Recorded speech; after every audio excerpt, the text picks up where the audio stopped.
السلام علیکم ورحمۃ اللہ وبرکاتہ۔ امید کرتا ہوں کہ آپ حضرات خیریت سے ہوں گے۔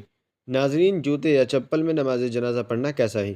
تو چلیے اس کی تحقیق کے لیے ہم جامعہ علوم اسلامیہ کا فتویٰ دیکھ لیتے ہیں۔ فتویٰ دیکھنے سے پہلے آپ سے چھوٹی سی گزارش ہے، ویڈیو پسند آئے تو لائک اور شیئر کر دیجیے گا اور چینل کو بھی سبسکرائب کر لیجیے گا۔ تو چلیے فتویٰ دیکھ لیتے ہیں۔ چنانچہ کسی سائن نے جامعہ علوم اسلامیہ سے سوال کیا ہے، نماز جنازہ میں جوتے یا چپل کھولنے کا شرعی حکم کیا ہے؟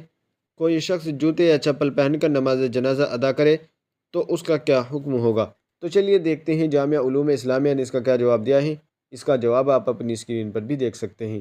بسم اللہ الرحمن الرحیم۔ اگر جوتے یا چپل پر نجاست نہیں لگی ہوئی تو اس میں نماز جنازہ پڑھنا درست ہے، کیونکہ نماز جنازہ عام طور پر مسجد سے باہر کھلے میدان میں ہوتی ہے اور نماز جنازہ میں سجدہ بھی نہیں جس کی ادائیگی میں چپل یا جوتے مشکلات پیدا کر سکے۔ اگر جوتے یا چپل پر نجاست لگی ہوئی ہے تو نماز جنازہ نہیں ہوگا، اور اگر نجاست صرف نچلے حصے پر لگی ہو اور نمازی جوتے اتار کر اس کے اوپر پاؤں رکھ دے تو نماز جنازہ ادا ہو جائے گی۔ اس تفصیل سے معلوم ہوا، نمبر 1، اگر جوتے یا چپل پاک ہیں تو ان کو اتارنا ضروری نہیں، اگر چاہے تو انہی جوتوں یا چپلوں میں نماز جنازہ پڑھ سکتے ہیں۔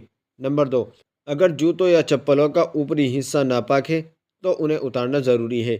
نمبر 3، اگر صرف نچلا حصہ ناپاک ہے تو انہیں اتارنا ضروری ہے، اتار کر ان جوتوں یا چپلوں پر کھڑے ہو سکتے ہیں۔ فقط واللہ عالم۔ دارالافتاء جامعہ علوم اسلامیہ، علامہ محمد یوسف بن نوری، ٹاؤن۔ ناظرین، امید ہے کہ مسئلہ آپ کی سمجھ میں آ گیا ہوگا۔ ویڈیو اچھی لگے تو لائک کریں، شیئر کریں اور چینل کو بھی سبسکرائب کر لیجیے گا۔ تو چلیے پھر ملتے ہیں کسی دوسری ویڈیو میں۔ السلام علیکم ورحمۃ اللہ وبرکاتہ۔